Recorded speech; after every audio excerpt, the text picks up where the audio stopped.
ركز معايا عشان ما تبص عربيتك، عشان ما تلاقيش نفسك دافع حق فتيس على الفاضي. التوكيل بيقول لك غير زيت فتيس عربيتك لما تكون زيرو اول مره 80000 كيلو، تبقى عربيتك لسه جديده والفتيس بتاعك بيبقى لسه جديد وما لحقش يلم الرواسب. لكن بعد ما بتغيره اول مره بعد 80000 نزل 4 لتر وتحط 4 لتر تانيين. في ناس هتقول لك بيبقى فيه زيت لسه باقي جوه، بيبقى حوالي 3 لتر او 4 لتر، ده مش مهم. ساعتها بيبقى الزيت بتاعك لسه ما حصلش فيه تاثير او اسود، ففي الحاله زي دي انت بتغيره مانوال. بالطريقه ديت انت كده في امان، مفيش مشاكل، انت حافظت على الزيت الفتيس بتاع عربيتك واتاكدت 100% ان مفيش رواسب او لونه اسود. ولما بيوصل ما بين البنين اللي هو لما يبقى مثلا داخل في الغمقان شويه بس مفيش رواسب كده، في الحاله زي دي برضو بتغيره مانوال لو حبيت، لان انت بتنزل 4 لتر بتحط ال 4 لتر التانيين ومفيش اي مشاكل خالص. طب انت بقى لو في حاله مقدرتك اللي انت عاوز تغير زيت فتيس عربيتك بالجهاز، بيسحب لك ال 8 لتر كلهم او 7 لتر اللي جوه الفتيس كله، وبيبدا يضغط لك ال 8 لتر او 7 لتر الجداد كله في فتيس عربيتك لحد الكميه كلها ما تخلص. وفي الحاله اللي زي دي الجهاز بيبدا يسخن لك الزيت بنفس درجه الحراره الفتيس بتاع عربيتك. نبدا نقرا درجه حراره الفتيس بتاع عربيتك وبنبدا نشوف درجه الحراره هنا قد ايه، بحيث نظبط الجهاز على نفس درجه الفتيس بتاع عربيتك عشان الزيت يخش بنفس درجه الحراره بتاع الفتيس بتاع عربيتك بالظبط. انت مش لازم العربيه تبرد تماما، لا، عربيتك لو سخنه ومثلا درجه الحراره بتاعتها 50 انت بتقدر تظبط الجهاز بتاعها على درجه 50 بحيث ينزل لك الزيت بنفس درجه الحراره جوه الفتيس، يبقى نفس درجه الحراره متوافقه مع بعض. وده اللي هنعمله دلوقتي مع بعض، وهوريك بيتغير زيت الفتيس ازاي، عشان الناس سالتني كتير احسن ولا مش احسن. ويلا بينا نبدا. معانا محمد وعبد الهادي هيساعدوني نغير زيت الفتيس. نحط الزيت كله في الجهاز اللي هم 8 لتر. حط يا عبد الهادي.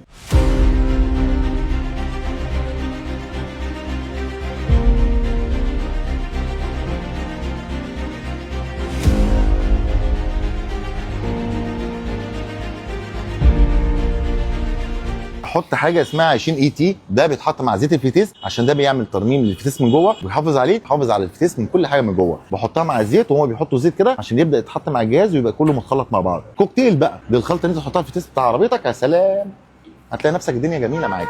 كفايه كده. بص بقى وانت بتحط كده، الله تضحك. عبد الهادي بيضحك يا جماعه. ماشي بيسو، نخصم لي منه 4 ايام بس. 4 ايام خصم.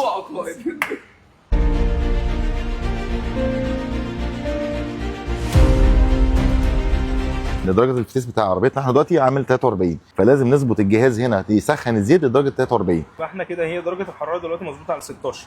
احنا عايزين بقى نظبطوها على 43 بحيث يبقى درجه الحراره بتاعت الزيت هنا نفس درجه الحراره بتاعت الزيت الفتيس بتاعنا. بياخد حوالي 7 لتر و600 جرام، يعني نقول له 8 لتر، هو برده بزياده مش هيخسر. ليه؟ عربيتي بقى عايز اظبطها يا جماعه، في ايه يعني؟ انا اعمله معايا واجب يعني. احنا بناخد حوالي 7 لتر و600 جرام.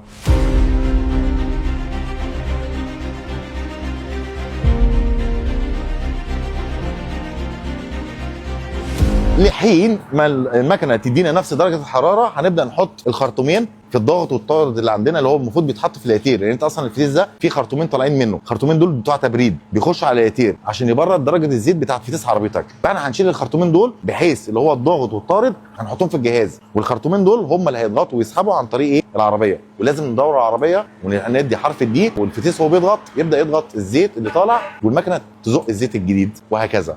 ناخد عينه بقى كده ونشوف الزيت بتاعي عامل ازاي، مع اني متاكد ان هو هيبقى لونه احمر، يعني لان انا بهتم بعربيتي قوي.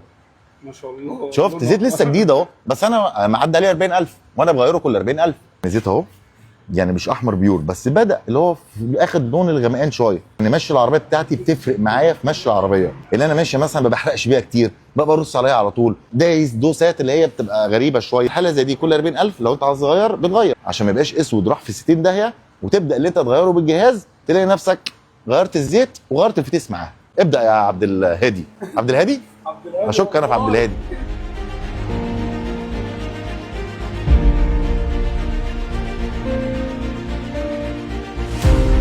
43 هي وصلت كده، زيت جاهز اللي هو يخش على طول على الفتيس.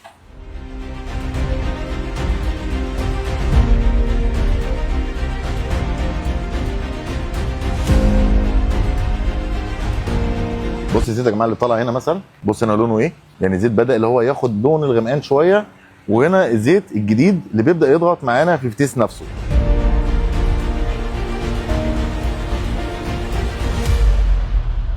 طب انا لو غيرت برضو بالجهاز اللي هو 8 لتر، فانا غيرت الكميه كامله، فانا ممكن اقعد من 60 ل 80000 وانا مش قلقان على الفتيس ده. في حاله لو الزيت نفسه نازل فعلا كويس وما فيهوش اي سواد بقى رواسب الكلام ده كله، ممكن اقعد معانا من 40 ل 50 60 ممكن اوصل ل 80. صح يا عبد؟